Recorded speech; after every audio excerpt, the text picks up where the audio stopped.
again. I'm Matthew from Light and Matter, and I'm back this time with a comparison of the Sony 70-200 f2.8 G Master lens with the new Tamron 70-180 f2.8, also for Sony E-mount. It won't escape anyone's notice that the Tamron's zoom range is a little bit shorter than the Sony's, but that 10% loss in reach comes along with about a 45% reduction in weight, with the Tamron weighing only 1.8 pounds compared to the Sony's 3.3. The Tamron is also 2 inches shorter and a little bit narrower. And of course, there's a difference in price. The Tamron costs just under $1,200, while the Sony's price tag is a bit heftier, at nearly $2,600, more than double the cost of the Tamron. Tamron has been making a point of keeping their f2.8 zoom lenses as compact as possible to match the smaller form factor of Sony's cameras. Incidentally, I've also been testing out these lenses over the past several months, in so much as that's been possible.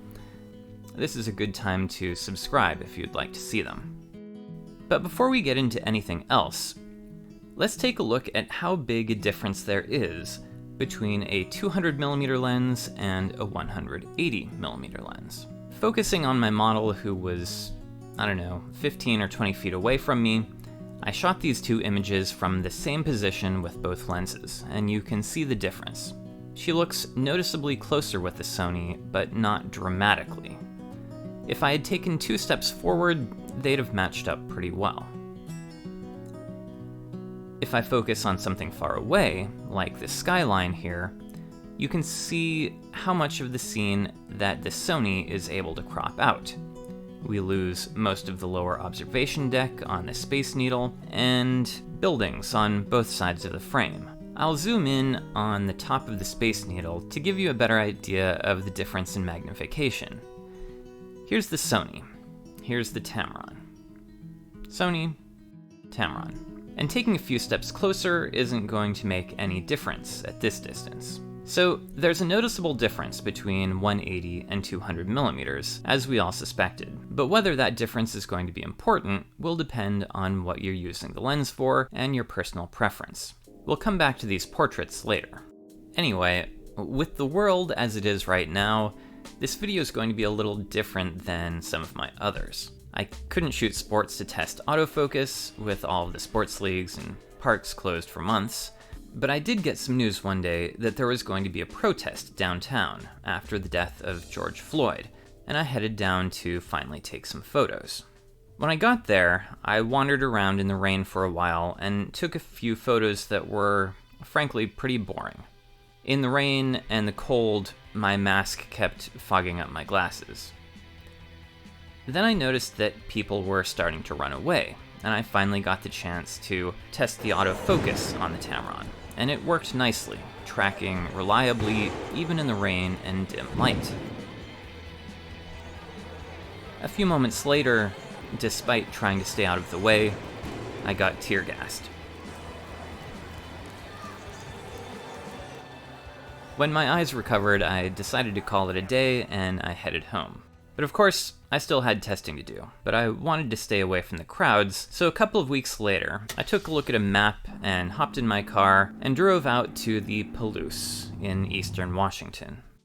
While western Washington is rainy and mountainous, the east is sunny, and the rolling hills of the Palouse are all farmland, with pale green fields of ripening wheat and the bright yellow of canola flowers.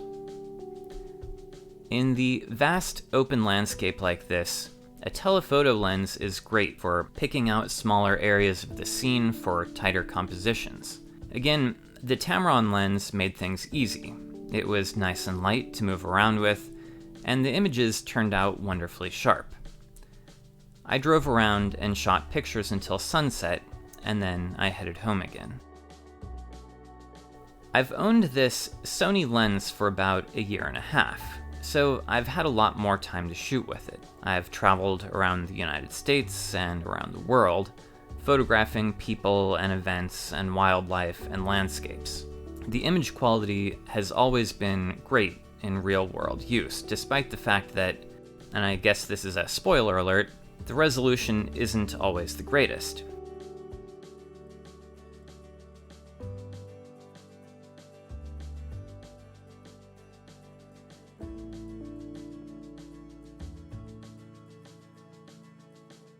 I've photographed sports in good light, in low light, and in hardly any light.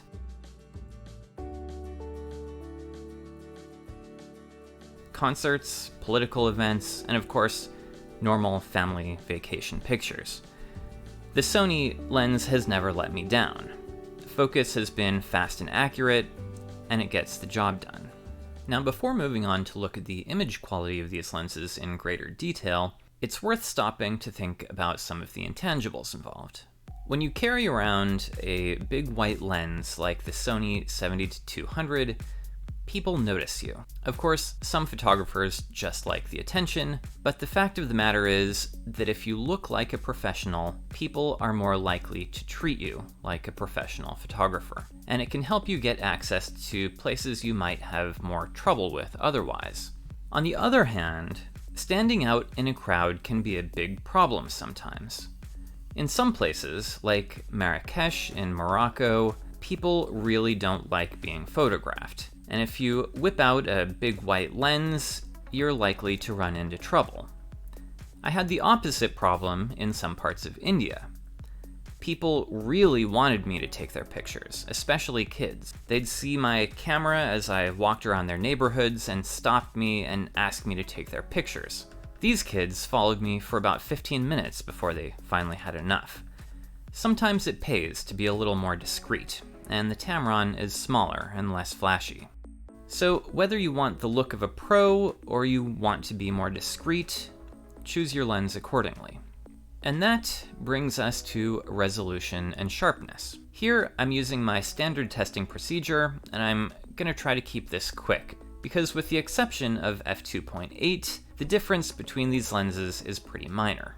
Starting at the 200mm end, if we zoom in to 100% on this brick building in the center of the frame, we see that the Tamron already looks quite good, but the Sony looks pretty soft in comparison. Soft enough that I had to check all of the other test shots I took to make sure this wasn't a mistake, and it's not. Stop it down to f4 though, and the Sony catches up completely. They both look nice and sharp. At f5.6, looking at this dish up in the top corner, I think it's possible that the Sony is giving us a little more detail, but it's a negligible difference. And they look exactly the same at f8. The Sony might be a little bit better, or it might just be that the light has changed a little. Moving away from the center, the Sony is a little softer at f2.8, but the difference is not as obvious since the Tamron isn't as sharp as it was in the center. Stop down to f4, and any advantage that the Tamron had is gone. They look about equivalent, and the same is true at f5.6, and again at f8.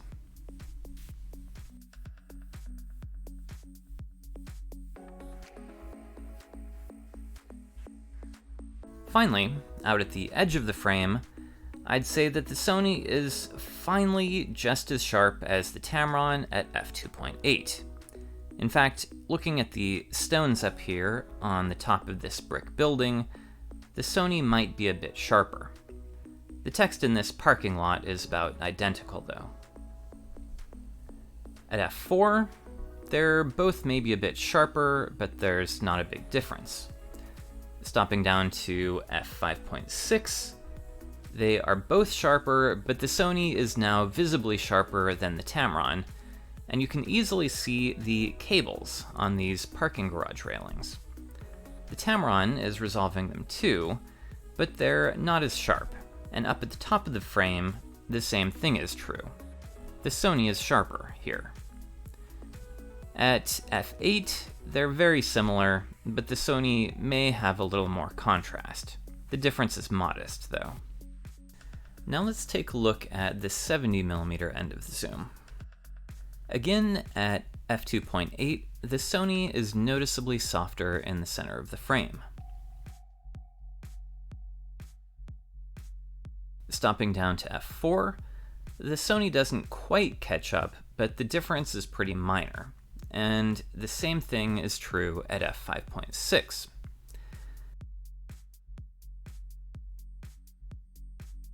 At f8, the Sony and the Tamron are pretty indistinguishable, although the Sony has gained quite a bit of contrast.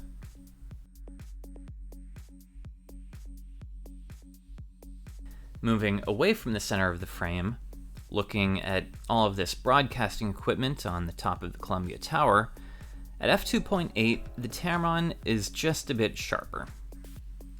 At f4, they're both quite a bit sharper, but the Tamron is still just a bit more crisp.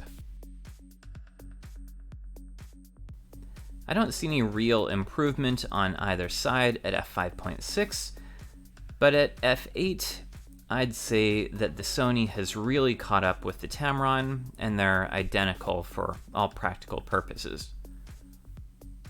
And finally, if we look out at the edge of the frame at f2.8, the Sony is a bit softer here again. You can really notice it on the cranes in the background. At f4, the Sony is a little sharper here, and it continues to improve until the two are very similar at f8.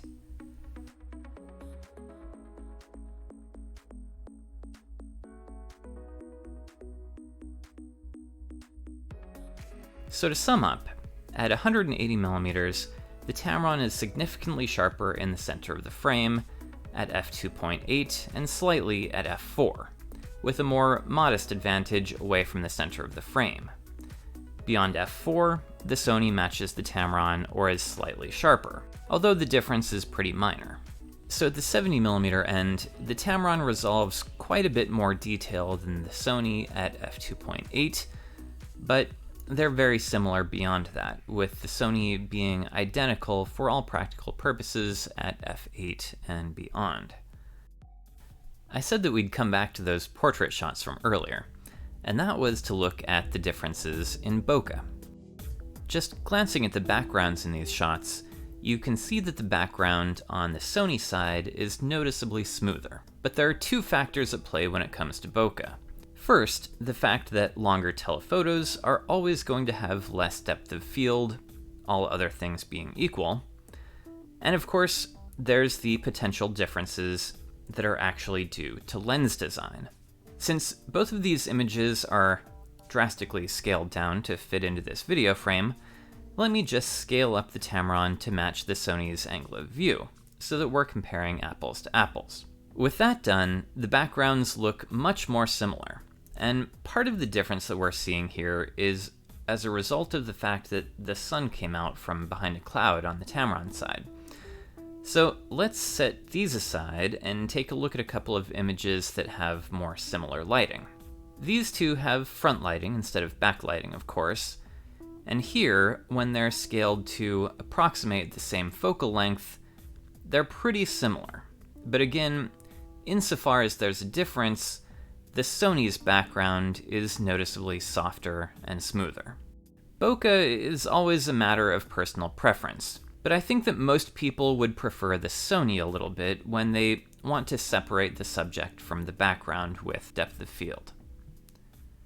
And just quickly before I wrap this up, let's take a quick look at the body features and the build quality of these lenses just for a few seconds more. I've already mentioned the differences in length and weight, but it's also worth mentioning that the filter threads on the Tamron are 67mm, which are a bit smaller than the Sony, but more importantly, are exactly the same as the Tamron 28-75 and 17-28. If you happen to own one or both of them, that's important. The Sony lens has customizable AF lock buttons on the barrel, which are not present on the Tamron. The Sony also has optical image stabilization built into the lens and the relevant switches for it. I still haven't figured out a good objective way to test image stabilization, so I can't say whether the OSS in the lens is better or worse than the built-in stabilization of my A7R III, but I didn't notice any major differences there in real-world use in my more limited than usual field testing. The Sony also has a manual focus switch that the Tamron lacks, and while the comments on my previous videos suggest that I'm in a minority here, I'd prefer the Tamron to have one, but it's certainly not a major problem. And it's hard to miss this big tripod collar and foot on the Sony, which is not necessary on the Tamron because it is so much lighter. Part of the reason that the Tamron is so much lighter, though, is because its body is made mostly of plastics, while the Sony has a chunky metal housing. Modern plastics can literally be bulletproof, and the Tamron feels nice and strong, but photographers who are very hard on their equipment should probably take this into consideration. So where does that leave us? Well, the Sony obviously has the longer zoom range, but the Tamron is significantly smaller and lighter than the Sony. On the other hand, I think that some professional photojournalists will trust the hefty build quality and manual controls of the Sony lens. That said, at 180mm, the Tamron's center resolution is significantly better than the Sony's, and differences at other apertures are modest. And the same thing is true at the 70mm end. Where there's a significant difference in resolution, it's the Tamron that's better. When it comes to autofocus, they both do great, whether you're shooting video or stills, though I didn't get as much opportunity to test the Tamron as I usually would. And I do think that the appearance of these lenses should be a significant factor in choosing one, with the Sony providing a classic professional look, while the Tamron is much more discreet. Oh, I should mention that the Bokeh is a bit smoother with the Sony lens, but I'm not going to edit this graphic. And of course, there's a difference in price. The Sony costs around $2,600 normally, and the Tamron about $1,200, $1,400 less. Considering the excellent resolution of the Tamron lens, the lens size, and Tamron's dramatically lower price, with a very small difference in focal length, it only makes sense to consider the Sony GM if you really need the extra reach at 200mm, or the chunky metal build of the lens. Some people will. Very frequently, I shoot at f2.8 with these lenses, and the difference in resolution here really leads me to prefer the Tamron for day-to-day work.